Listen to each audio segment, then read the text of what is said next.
In this video, I will introduce the course structure to you with the help of a diagram.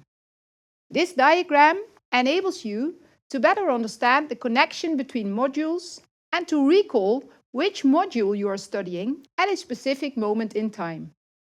Our course consists of 6 modules with videos, animations, assignments for practice, and assignments for grading. By the end of this course, you should be able to apply systems thinking to environmental problems in food production. Be aware of pros and cons of environmental impact assessment tools used in food production, and be able to contribute to a discussion about environmental sustainability and food production. You can find more information about learning goals on the course site. In Module 1, we first dive into the concept of environmental sustainability and identify which main issues are associated with food production. We also demonstrate the enormous diversity of food production systems. We answer questions like, what is a crop system, a livestock system, and what is a crop-livestock system? Crop-livestock interaction is at the heart of our course. Disconnecting the crop-livestock interaction forms the basis of many environmental issues associated with livestock production.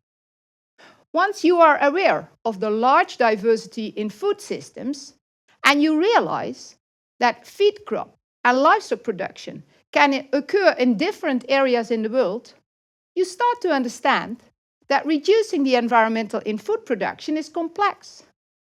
To unravel this complexity, we need systems thinking. In Module 2, therefore, we introduce you into the basics of systems thinking. Systems thinking is the process of understanding how the different components of a system influence one another, and how a system itself is affected by its context. The value of systems thinking to solve sustainability issues in food production might be best demonstrating using the Rubik's Cube. Here you see a solved cube, where each side of the 6 sides is painted a distinct color. This is an unsolved cube, and the goal of the puzzle is to return the cube to a state in which each side has a single color. The difficulty in solving this cube is the connection between the different parts, making it impossible to work on one side at a time on its own. As soon as we turn one part, another part of the cube will turn as well. To solve this cube, therefore, you should be aware of changes associated with the turning of one part. Similar difficulties arise in our search to improve the environmental sustainability of food production systems. We simply cannot change one part without simultaneously changing other parts. We therefore need system thinking. In Module 3, we focus on crop and livestock productivity. We show the relevance of crop and livestock productivity for environmental sustainability. We answer questions like, what is crop productivity? What is livestock productivity? How can we measure productivity? And how can we improve productivity of crop and livestock production? In Module 4, we take a closer look at environmental indicators. How can we measure the environmental impact of food production at farm, village, or regional level?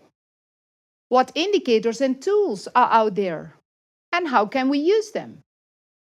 Before we introduce you into the fascinating world of indicators, we will first help you to understand global nutrient cycles and their inherent relation with food production. Subsequently, we will explain how to compute nutrient use efficiency at farm and regional level. We used 3 case studies from various parts of the world: the Netherlands, China, and Kenya. In this module, we will introduce you in the world of decision making. We first explain life cycle assessment, a holistic method to assess the environmental impact throughout the life cycle of a product.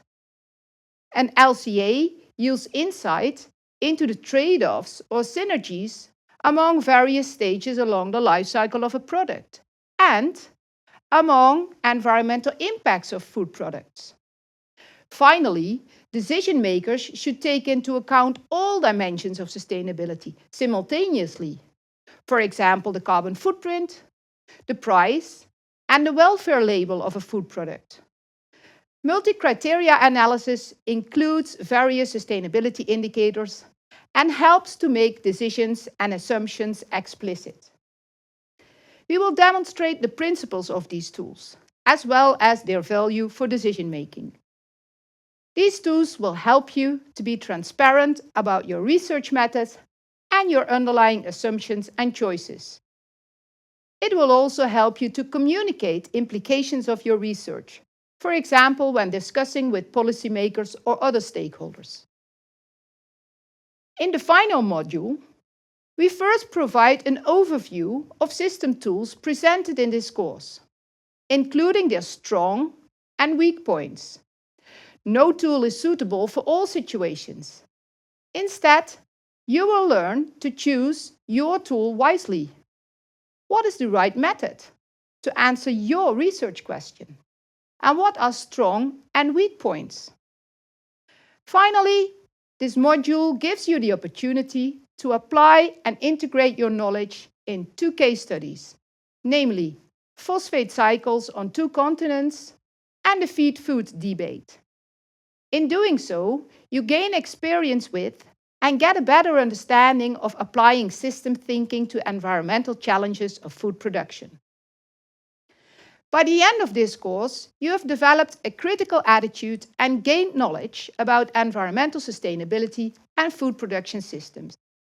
Next time you hear or read news items with environmental claims or concerns about food production system, you will know better how to look beyond these statements and ask the relevant questions.